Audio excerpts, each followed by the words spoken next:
Sometimes one of these main things these people do is claim my creativity is going to other things or other invalidities. When I've always been the same mentally viable person. They claim that I constantly have, through my outpatient diagnosis, a mental inviolability I've never had. I'm a normally mentally coherent person, adult in society with her own life, sought outpatient mental health treatment since I've been adult, suffering my family's health at 19, after being diagnosed but being married, always been the same mentally viable person. They may take my creativities and claim they go into other things, ones that I may have at times, yet again. To manipulate, I had inviolabilities I didn't. I've seen them doing that a lot as well. Or claim that I did. They try to add themselves on my life out of false context where I'm a grown woman that can make her own choices. They just keep calling these things viable as they try to add. The professionals seem to collaborate with this through my place in society. These people keep claiming that it's a reflection of me, that they have interest on my value as a little whore. Or they have that interest because they have a little pussy. It's not because you're calling your little cut or whore good or viable to have a little whore. They try to invalidate me, and then when it doesn't invalidate me all the way, and then they try to call themselves good to how it's always viable. I've always been viable like this, whether or not somebody was invalidating me or not. It's not because you give my life some other feature that you call your cunt viable to a whore.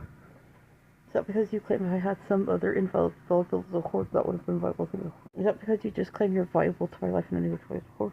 It's currently July 13th of 2026. They may claim at some point in time in my life I've ever been inviolable. I've always been the same mentally viable person. Yet again, for even why they have interest in my life outside of my place in that. I've always been the same mentally viable person since a child. Through my outpatient treatments, they try to manipulate. I had inviolability I've never had. They claim if they call these things viable or somebody does, it's viable. They try to do this through my place. Show signs that it's viable. They add themselves on my life through society out of harassment where I'm an adult in society with my own life that has their own life. Yet again, they keep consistently trying to claim that my life has some other validity. They keep wanting to test my validity and all kinds of shit because they have, well, I've always been the same, they want to challenge how that's viable because some little hurt pussy in life is, and acting like that's viable. It has a little whore that necessarily competes with me as a little hurt whore and shit because they're a little hurt whore. It's not because you're calling me better now in ways I wasn't before as whore, because that's the interest of a little hurt pussy. It's not because you keep calling her little cunt like that was the thing. It's not about how I don't argue with some lack about her little hurt whore.